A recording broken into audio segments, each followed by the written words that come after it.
ভাই একটু দাঁড়ান তো। বলেন। আপনার বাড়ি কি এদিকে? হ্যাঁ, আচ্ছা, একটু দেখবেন এই ঠিকানাটা চিনেন কিনা।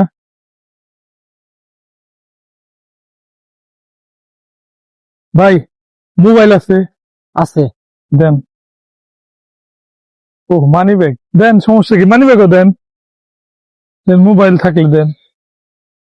আর কিছু আছে? আছে। কি আছে দেন দি। এমনি টাকা পয়সা নাই? না, আছে। ও, এগুলাই না? আপনার বাড়িটা কোন দিকে? ওই সামনে। সামনে? বাড়িতে কেউ আছে? না, আমি একাই, কেউ ও, থাকে না একাই? বাড়িতে। তাহলে চলেন বাড়িতে যাই। চল। আচ্ছা, আপনি ভিডিওতে আপনারা যেটা দেখতে পারলেন, বর্তমানে ঢাকা শহরে সহ বিভিন্ন জেলা শহরগুলোতে এরকম যে শয়তানের নিঃশ্বাস, বর্তমানে এটা শয়তানের নিঃশ্বাস নামে কিন্তু বাংলাদেশে সর্বত্র পরিচিত। আমার মতো যারা আছেন, মানে এরকম সহজ সরল যাদের পাচ্ছেন, সবাইকে কিন্তু মাস্ক ছাড়া, মূলত এখানে শয়তানের নিঃশ্বাস বলে একটা জিনিস থাকে, একটা কেমিক্যাল জাতীয় জিনিস, এটা টুকা দিলে নাকের মধ্যে যায়, সে আমার বশ হয়ে যাচ্ছে। আপনারা তো দেখতেই পারলেন, ওর কাছে যা যা ছিল সবকিছু কিন্তু আমাকে সে সর্বোচ্চ দিল, এবং তার বাসাতে কি আছে সেটাও দেওয়ার জন্য কিন্তু আমাকে নিয়ে যাচ্ছে। সাধারণ মানুষ সচেতন না হলে কিন্তু এভাবে কিন্তু সর্বোচ্চ হারাবেন।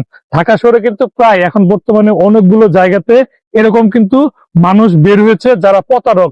আপনারা দেখলেও চিনতে পারবেন না, অনেক স্মার্ট সেজে, অনেক ভদ্রভাবে সেজে তারা কিন্তু এইভাবে শয়তানের নিঃশ্বাস নিয়ে এবং বা শয়তানের নিঃশ্বাস ব্যবহার করে এভাবে মানুষের প্রতারণা করছেন, এবং অনেকেই হারাচ্ছেন তাদের সর্বোচ্চ। আপনারা যারা সচেতন আছেন তারা অবশ্যই এই বিষয়গুলো খেয়াল রাখবেন।